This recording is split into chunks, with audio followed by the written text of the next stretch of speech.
Hey, it's Dr. Kate Walker with Texas Counselors Creating Badass Businesses. And I'm here with David Frank, who's going to talk to us about the M word. We're going to talk about money and financial planning and all things that we need to be doing as private practitioners to make sure that we're keeping our money where it belongs. So, David, I'm going to let you introduce yourself better than that and tell us what you do for, especially for counselors. Sure. Yeah. Well, I'm excited to be here. I love talking about the M word because I am a financial planner. And my specialty, my niche, if you will, is serving therapists or counselors, licensed mental health professionals. Those are the folks that I work with. And so I am based in Los Angeles and work with folks from all across the country. And I help them create financial plans. So that means making sure that all of your financial resources, including your private practice, even your bank accounts, your insurance, just making sure everything, the whole package is there and taken care of and serving you and helping you lead the life you feel called to lead. Because really that's what our financial resources are there to do, is to help us show up in the world as complete human beings, both professionally and personally. And I just love working with therapists and counselors because it's super important what you all do. I've benefited personally tremendously from a number of therapists in my life. And I think if I can help the community better navigate the M word, they can show up more completely in their personal lives and their professional lives, and it creates this awesome ripple effect. So I'm super excited to be here and to talk all about this money stuff. Excellent. Excellent. So I've got a list of questions, but it's funny because as you're talking, I'm like going through my own growth through this, the money thing, right? So my first experience with a financial planner was he came to my office. He was a friend. And when I showed him my books and kind of my money stuff, it felt like I was getting naked. Like I had never felt so vulnerable in my life. I just didn't know all the things I think I was supposed to know. And I was like in my 40s. So so do you run into that a lot with counselors? Okay. With everyone, quite frankly, my peers that have businesses that serve non-therapists, this is a close to universal experience. And the reality is that we in the financial services industry have done a disservice to the world, really, not intentionally maybe, but by kind of pretending that personal finance is just like, it's very cut and dried. It's very analytical. It's just about numbers and analytics. And yes, it is about those things. And it is super, super personal. It's an intimate conversation. There's all these anecdotes and studies that no one wants to talk about their sex life in public, but they would happily do that if it meant they didn't have to talk about their money life in public. Amen. Oh my goodness. But you're going to change all that. You're going to help us with this because therapists, we have some messed up money beliefs. Okay. So question number one, what's the best way for a counselor in private practice to manage their finances? Yeah. Super broad. So this is a super broad question.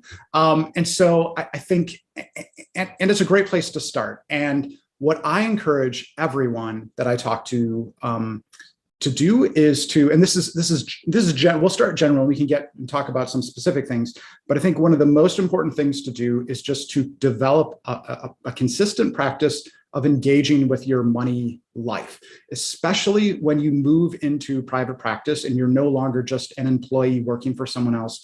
You're a business owner.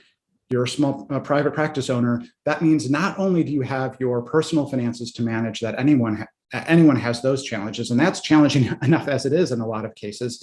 Now you also have the finances of your practice to manage. And so there's all kinds of things that really need to get taken care of. And there's no way you can solve everything by, in one sitting. Like you can't treat it as like a singular project to sit down and complete, once a year or once a quarter. What I encourage everyone to do is to dedicate some time on their calendar, really every week, maybe even every day, if you're just going to do like 5 minutes, and make it sort of a low pressure thing, at least in the beginning. Don't make it like, I'm going to solve everything and I'm going to figure everything out. It's like, no, let's just put like 30 minutes on our calendar once a week, put it in your calendar, and treat it with the same sort of commitment you would a client or a patient appointment. So like show up and then just start to look. look at your bookkeeping, look at your retirement account, read some articles online. It almost doesn't even matter what exactly you do. It's more just showing up and like potentially sitting in the discomfort. And sometimes you just might sit there for 5 minutes and kind of freak out. And so it's almost like a meditation type practice where I would just encourage people just like stay, just be like, oh, this is unbearable, and just stay. And then sort of like just cultivate that practice and then explore. Like that's like, I think the beginning of the beginning. I love it. And I love that you're using all of our words against us. I get that a lot. That resonates, because it can be nauseating. It could be embarrassing. It can be humiliating. It could be confusing, all of these things. And you're just suggesting that we sit, even if we're reading an article or listening to a podcast, just sit with it. Exactly right. Like that is, I think that is the superpower. And guess what? Good news, even though as counselors or therapists, there's a lot of money beliefs that like, oh, I'm not good at money. Oh, I'm not good at math. Oh, I can't figure this out. And even some shame-laden beliefs around like, I should have already figured this out. I should be better. I'm the only one that doesn't, it's like keeping these secrets like, I'm not going to talk about this to anyone because it's so embarrassing. When the reality is that like, why should you expect to know this? Most people don't. No one is really taught it. Certainly counselors like in their master's or PhD programs, maybe there's some programs out there that are beginning to cover some of this stuff, but chances are no. So just kind of accept yourself where you're at and just be like, okay, this is where I'm at. It's no big deal. And we're just going to work to get better at it. But like, I do use using sort of like therapeutic style interventions like against folks, not like it's for your benefit, but like I told a client the other week, I'm like, well, the only way out of this is through it. And she's like, that's not fair. But it just sort of is what it is. Like it's a very personal thing. And it's a very important thing. Money touches everything. And so of course there are a lot of emotions attached to it. Of course, there's going to be some more challenging to sit with, challenging to hold emotional experiences that are attached, because that's just life. That's just kind of what it is. So the more we kind of expose ourselves to it, the less reactive we are to it. And the more we learn, just like, okay, this isn't so bad. This isn't so scary. I'm learning more. And then at some point it starts to kind of flip and it becomes like empowering, and you almost get excited to sit down and do your bookkeeping or to do your personal budget or what have you. And yes, that really can happen. Like I've talked to people, better. I've seen it. It gets better. Absolutely. Awesome. All right. So why is money management important to an entrepreneur? Yeah. Really good question.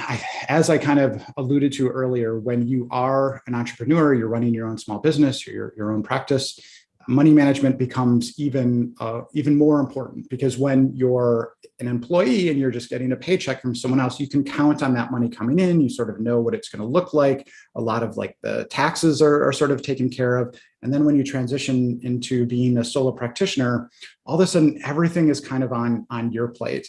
And so I think to develop there's like, when it comes to money management, there's a lot of elements to it, but I think two of the most critical are to develop some form of a bookkeeping practice, which is where you're just looking at the money that's coming into your practice from insurance reimbursements or co-pays, or if you have private pay clients, whatever it is, that's all the money coming in the door.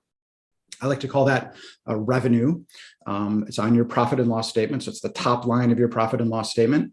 And then understanding all the business expenses that you're incurring that get subtracted out of that revenue number. And then whatever's left over is it's kind of a profit before taxes, or an earnings before taxes number. And that's how much you have to work with. And a big chunk of that is, of course, going to go to the government. It needs to go to if you're in Texas, mostly just the federal government, because there's no state income tax, but depending on what state you're in, there might be a state income tax as well.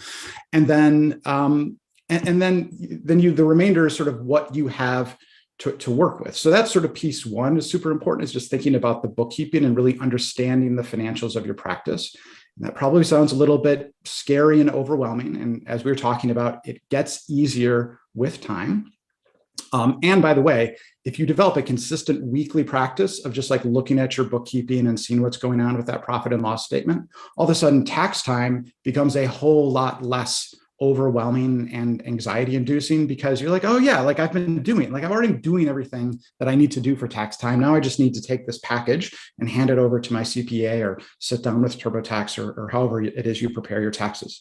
So personal bookkeeping, I think, is part one. Mm-hmm. And part two is just having an understanding of like how much money it takes to lead your great life. So these are your personal expenses, rent, groceries, health insurance, all these things, just understanding what financial resources do you need to live a full life, and then figuring out what does the finances or what does the pricing of your private practice need to look like to support that life. So you don't wake up a couple of years down the road and realize, oh God, like I'm creating this business that actually isn't fully serving me. Anyway, so I just said a lot of things. No, that's, and I'm processing it because I'm just so story, right? Anecdote. Some of the things I hear are new counselors. One of the first things they want to outsource after social media is their finances. Yeah. Oh yeah, I'm going to have somebody else do that. Somebody else is going to do my bookkeeping. Somebody else is going to. Yeah. And I'm like, but you got to learn it first. So you're saying all these words, and I almost want to include a glossary for people who watch this or listen to this, right? Because you're saying a lot like revenue and net, and well, you didn't say that, but expenses. And, some of that is just even too far and too much for a lot of folks because they don't live in that world. Yeah, absolutely. Like, and that's a great point. So a couple thoughts. Like I love the idea of eventually outsourcing bookkeeping. And I love exactly what it is you said. It's just like, I really encourage folks when they're new to private practice to start doing it themselves. And that will give you an opportunity to learn some of these terms. Because if you outsource it to a bookkeeper before you understand the kind of the basics, just sort of the fundamentals of what needs to happen, you don't really understand what that other person is doing. And I've heard so many stories of people outsourcing to a bookkeeper, and who knows exactly what happened, but that bookkeeper isn't exactly doing their job, not doing everything they're supposed to be doing, because the person that hired that bookkeeper didn't fully understand the process of what was supposed to be happening. They didn't know how to keep tabs on it. And then all of a sudden things become messy. So I am so glad you said that. That is just the number. Well, okay, I won't say it's the number one thing, but if you don't know what the job is, you can't evaluate if it's being done well. Right. Exactly. Yeah. Right. Yeah. Exactly right. And I think, what's the other thing I wanted to say? It's like bookkeeping. It's, I guess it's a scary thing, like a profit and loss statement, like sales, expenses, net, like what are all these terms? I don't want to say it's like a mistake. There are many different ways to approach bookkeeping. And a lot of times, if you just start Googling it, you'll be like, okay, I need to use like QuickBooks, or there's other accounting software packages out there. And a lot of them are great. QuickBooks is kind of the dominant one in the field that most bookkeepers use. Not the only one, but a very popular one. It's great. And it is powerful. And with power comes a lot of complexity. I didn't say that word right. Complexity. Complexibility. We'll work with it. Yeah, exactly. So anyway, but it doesn't need to be like, you don't, if especially when you're just getting started and you're just a solo practitioner, if you really feel called to learn and use QuickBooks, awesome. If that seems way too overwhelming, totally okay. Like bookkeeping can be very, very simple. I've even talked to folks where I'm just like, you can use a spreadsheet. Like that's just like a free software tool, something called Google Sheets. It used to be you had to go buy Excel, Microsoft Excel. These days you can just use Google Sheets, just as good. If that's too like, spreadsheets, that's okay too. You can even just start with a simple word processing document and just keep track of everything. It's really just keeping track about the money coming in the door, the money going out the door. And over time, you'll start to learn more about like these terms like revenue and expenses and earnings and all that stuff. And again, if you develop a consistent practice of like every week spending a little bit of time working on this stuff and looking at it, you can start with just like a simple word processing document of bullets of like all the money moving in and out of your business. And then over time, you'll be like, okay, I'm starting to get what all this is about. And then you can start to transition and develop it a little bit further. And anyway, so progress, not perfection, I think is the underlying message I want to underscore. Okay, so progress is bookkeeping. Good. I'm glad this is my next question. I'm happy to go back and forth here because you're giving me some steps here. So what are some money management skills you recommend? So number one is bookkeeping, just basic bookkeeping, know what's Yep. coming in, know what's going out. But then what? Yeah. And then I think a similar practice for your personal life. So I'm not necessarily a huge fan of like budgeting. That's kind of like a dirty word, but just having a general understanding, as I kind of mentioned earlier, like how much am I spending to lead my great life? And that's important to know because it dictates a lot of what your business needs to look like, the way your practice needs to function. So that's probably point number two. And point number three is, and I think this rounds out the most, well, point number three, I think would just be also understand taxes and just be setting money aside for taxes. That's just a really foundational piece, and it's tricky, but it doesn't need to be totally overwhelming. Again, it's just sort of like developing that practice, understanding what your earnings before taxes are, and then setting aside an appropriate amount. So that's probably going to be in the neighborhood of 25% of whatever your earnings before taxes are. So that would be whatever's left over after you pay all your business expenses, 25% of that number. Again, that's not going to be perfect for everyone, but it's going to be a pretty decent start. So taxes would be number three. And then number four is just, that dreaded retirement planning, and just be thinking about setting some money aside for the future. And a big part of planning for the future is retirement. Now, I say that, let me caveat that. I talk to a lot of therapists and counselors, especially, who are like, I love what I do. I don't ever see retiring, so I'm not going to think about that. And I'm like, amen. Awesome. I love that. Let's reframe that. Instead, let's make a plan to make work optional, because we don't know what we're really going to feel like in the future. And maybe you never retire, and awesome if you don't want to, but let's give you the option. And what making work optional means is we get you to a point through savings and prudent investing that you no longer need to work to support your life, because you saved up enough money that you can live off of that. The savings, maybe whatever Social Security is providing for you. So it doesn't necessarily have to be a traditional retirement, and let's still plan for it. Okay. So I've got a question then. When you talk to people about retirement, do you talk to them about, I call them disabled years above ground, right? Like you're still alive, but somebody's needing to care for you.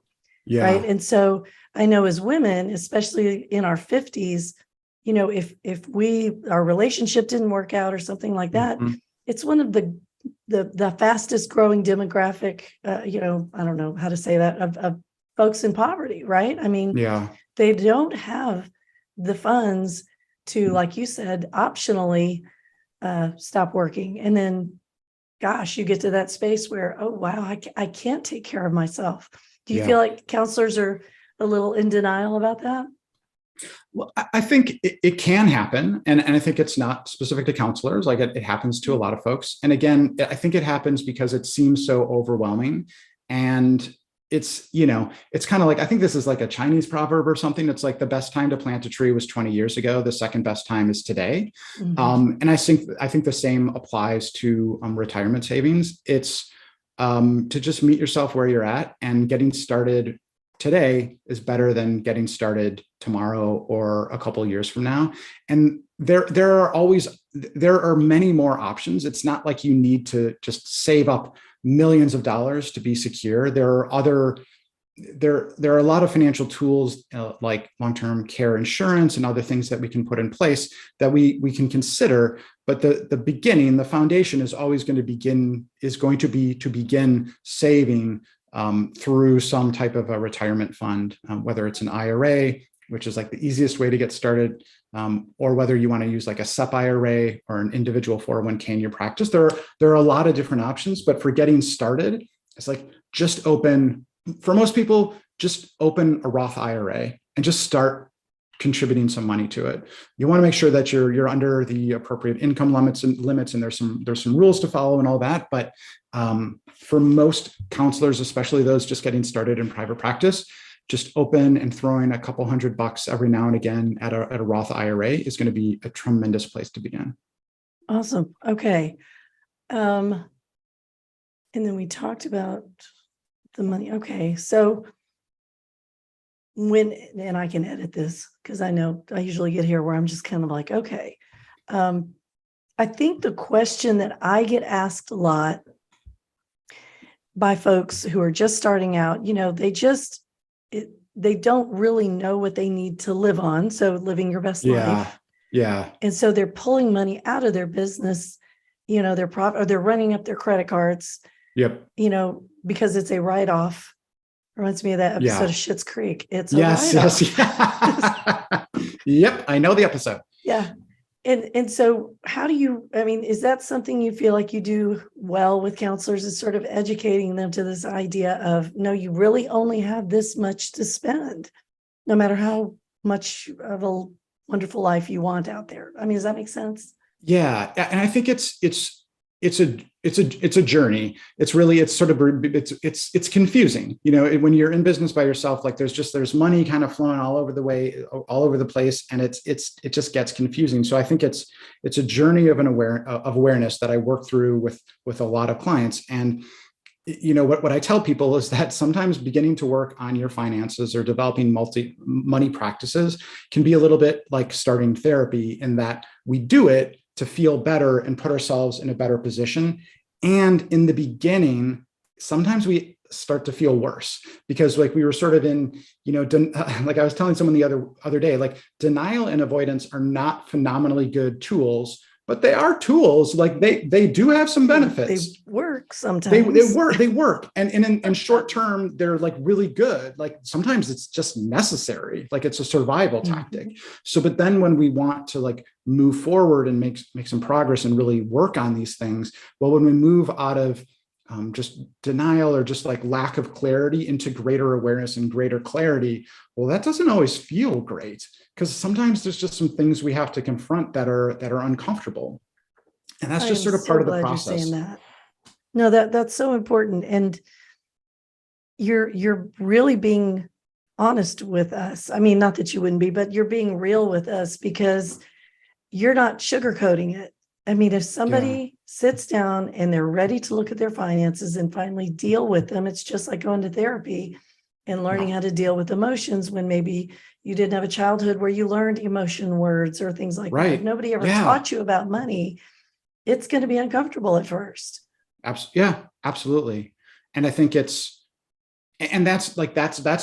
is the hardest part of this work. The hardest part is not like the dollars and doing the math and doing the spreadsheets. Yeah, that's work. But like this is simple math, really. Like it's addition and subtraction. I guarantee you, everyone listening to this podcast has gone to at least, through a master's program, passed licensure exams. You are beyond intelligent enough to figure this stuff out because it's basic. The mechanics, the technical side is reasonably basic. It's the emotions that are difficult to navigate. And so I feel like I'm a broken record here, but it's like cultivating the practice of like getting comfortable with the emotions. That's the trick. And like, especially in the beginning, it's like you go in and it's like, no, I'm like, and just like run away and like, forget it. And it's just like that, cultivating that practice, like keep coming back. And eventually, yes, it gets better. And just like it's kind of like I say this a lot too, but it's like what they say in Alcoholics Anonymous. It's like easy does it, but do it. So it's like be infinitely gentle and kind with yourself and keep doing it. Keep showing up. All right. So if somebody went to your website, which is fabulous, by the way, because you have just this start here, and I love that. Tell me what to do. Tell me what a counselor listening to this, they're wanting to just get their shit together. What would they discover when they click start here? What would you do? What would happen next? Yeah. So I think especially for folks just getting started, I have on my website, where I think it's on the resources page. We can put a link to this in the show notes as well for folks. But I call it my Private Practice 101, and you sign up for it. There's I think it's like a 40-minute or so recorded webinar where sort of I walk through a lot of the basics that we've been hitting on today, but in more detail, and like talking about a profit and loss statement and thinking about taxes and just like planning for setting up your business. Because even though sometimes we think like it's not a business, it's a private practice. It's like, well, yeah, yes, and it's both. Your private practice is a small business. And maybe it grows into a large business someday. So I would say start there, and like you'll get a package of information with that webinar. There'll be some worksheets, a lot of educational content to help you just begin to learn these basics.